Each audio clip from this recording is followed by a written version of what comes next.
fashion faux pas, peut-on être une femme fatale avec un collant cher? Let's go! Hello, moi c'est Aurora, je suis italienne, je suis prof d'empowerment au féminin et image stratégiste et ma mission c'est d'aider les girl boss à devenir des femmes stylées et charismatiques au travers de leur mindset et aussi au travers de l'image. Car yes, l'image est une façon pour que tu puisses exprimer à l'extérieur qui tu es à l'intérieur et quand on arrive à maîtriser son image, on est 100% authentique et on attire à nous les bonnes personnes et les bons événements dans notre life. Si tu es nouvelle, bienvenue et comme cadeau de bienvenue, je te propose de télécharger absolument gratuitement un e-book contenant les 7 pièces incontournables que chaque girl boss devrait avoir dans sa garde-robe. Si tu aimes bien mon énergie, si tu aimes bien cette chaîne d'empowerment où on parle mode et empowerment, de mindset de girl boss, abonne-toi aussi à cette chaîne et n'oublie pas d'appuyer sur la cloche pour ne rater aucune de mes vidéos. Si tu traînes sur cette chaîne depuis très longtemps, t'es une vraie girl boss, yes! Et peut-être depuis un bout de temps, t'es en train de te dire que t'as envie d'évoluer vers quelque chose d'autre, vers la femme charismatique et stylée que t'as envie d'être cette année.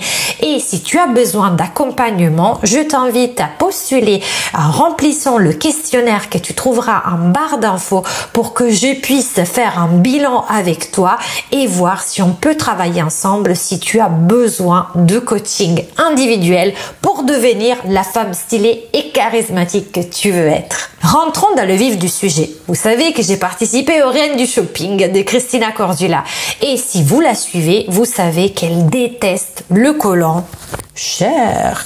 Elle le déteste. Elle dit que c'est absolument un fashion faux pas, que c'est moche, que c'est immonde. Bref, pour elle, c'est vraiment une erreur de mode, en fait, de porter un collant cher. Et c'est assez marrant parce que quand on va dans les finishing schools, c'est les écoles où on apprend un peu le bon ton à être une vraie dame. Il y en a encore une qui est en Suisse, par exemple, d'écoles comme ça, où on apprend aux dames à être une vraie femme, comment te dire, femme de l'ambassadeur. Voilà. Et dans ces écoles, au contraire, on interdit aux femmes de ne pas porter de collant cher. C'est-à-dire que même l'été, même quand il fait 35 degrés, dans ces écoles, on vous apprend qu'une femme élégante et classe doit toujours porter des collants chers. La vérité, elle est où? Est-ce qu'on peut vraiment être une femme fatale avec le collant cher ou c'est Christina qui a raison et c'est un fashion faux pas absolu d'emporter? Disons que à la base, personnellement, ce que je vous conseille, c'est de ne pas trop en mettre. C'est-à-dire que vous pourriez toujours trouver des jolis collants transparents. Donc, je vous conseille, je vais vous dire tout à l'heure comment choisir son collant. Mais pour moi, à la base, pour être vraiment une femme fatale, je vois pas une femme fatale avec des collants chers.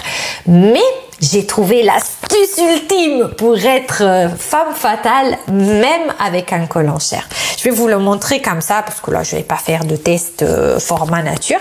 Mais voilà, vous prenez un collant cher, bien sûr pas les collants moches en mousse au Carrefour, hein, vous prenez un truc un peu sympa. On dirait que je vais faire un hold-up. Et par-dessus, donc pas sur votre main, hein, sur votre jambe, sur votre pied, quoi, vous mettez ça, ce n'est pas un collant cher classique. Ça, c'est, attendez que je vais vous montrer, c'est un collant résille. Alors, vous voyez, moi, il est assez beige quand même parce que moi, mes jambes ne sont pas trop claires. Mais il y a des couleurs plus claires aussi. Et vous voyez, je sais pas si vous voyez à la caméra, mais la superposition, en fait, on dirait que vous n'avez plus de collant cher. Bon, donc l'hiver, ça vous fait une couche supplémentaire, c'est pas plus mal, mais ça vous permet d'avoir ce côté un peu stylé. Si vous voulez voir ce que ça donne, vous pouvez aussi aller voir sur Instagram, ou sinon j'essaierai de vous mettre juste ici la photo avec l'arc de triomphe où je porte cette superposition et c'est absolument joli parce que le fait qu'il y ait la résille, ça fait tout de suite beaucoup plus femme fatale même si ce n'est pas une résille noire qui pourrait être une résille assez imposante, assez de soirée.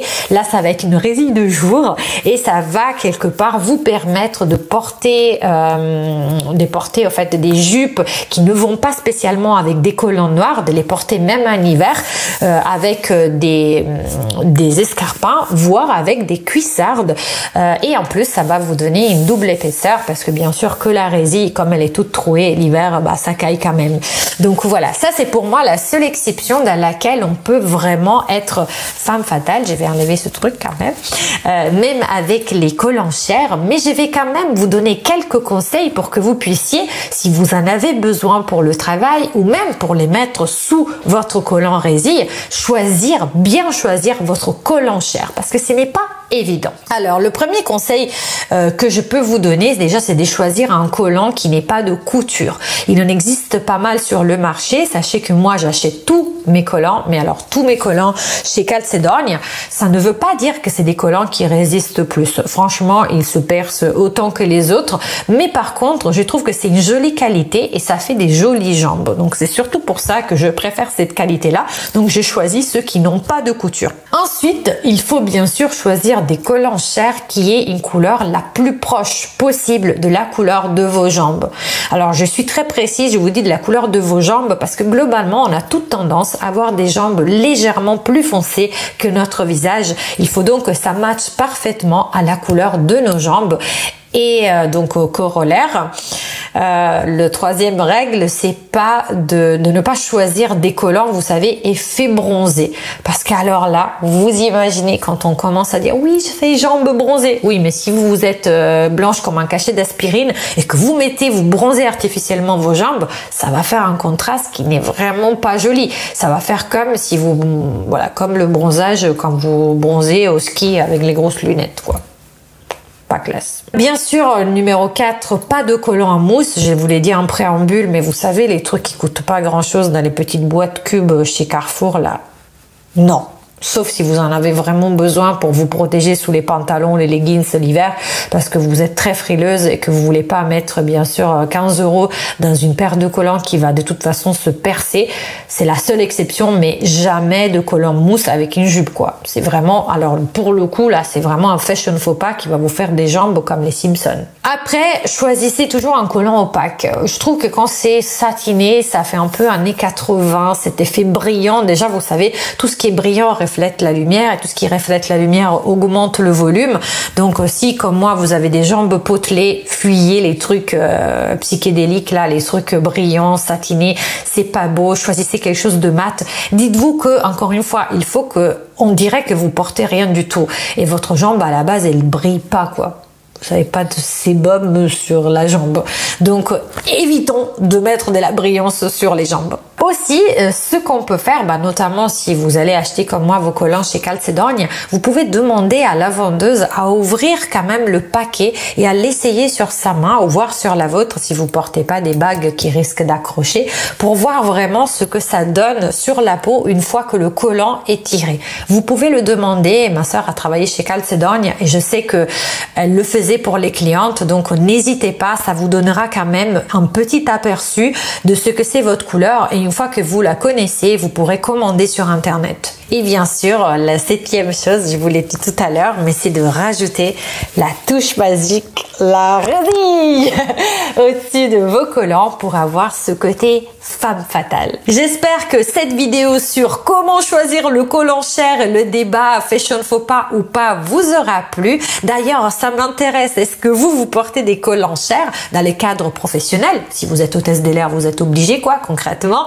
Ou aussi, si vous avez envie d'en porter, est-ce que vous trouvez que c'est un fashion faux pas ou pas du tout? Dites-le moi dans les commentaires. Mettez-moi aussi un pouce bleu pour que je continue de vous produire des contenus de Girl Boss. Abonnez-vous à la chaîne, appuyez sur la cloche, suivez-moi sur Instagram et d'ici la prochaine vidéo, je vous fais plein de baci et je vous dis ciao et à la prochaine.